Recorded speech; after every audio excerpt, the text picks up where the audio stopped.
Why is this going to make even the most eager participants uncomfortable, this work of building coalitions to take just action? Excuse me. Yeah, well, we argue that in order to redress segregation and take on these issues in our communities, we need to start by building local groups that are organized and educated to start to address issues locally that they can have an impact on. And to do that, we need to build groups that are biracial and multi-ethnic in our own communities. And we do say that we understand that this is daunting and challenging, due to the racially segregated communities we live in.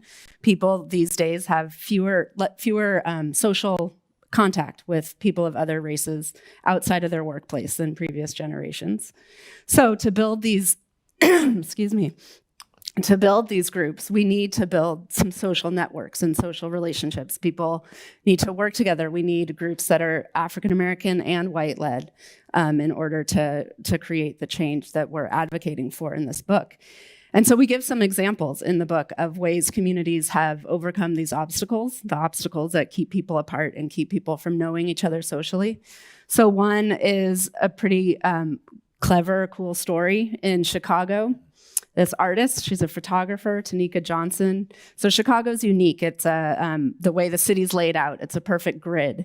And there's a north version of a street and a south version of the street. And every street, the north and south version has the same house numbers.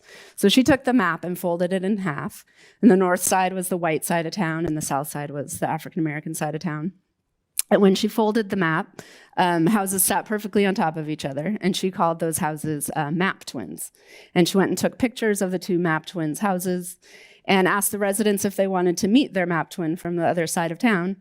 And a lot of the residents did. They wanted to. And these were people who'd lived in Chicago their whole lives and had never been to the other race part of town and never knew people from those neighborhoods. So they developed relationships, and they brought people to their neighborhoods and gave them tours. And they understood that they had similar ambitions in life and similar challenges in life, but they were living in very different neighborhoods and very different opportunities and resources around their homes. And so it just started to build some social network and understanding of how other people lived in their own city. They ended up developing block twin groups. So they did some beautification efforts and supported each other during the pandemic.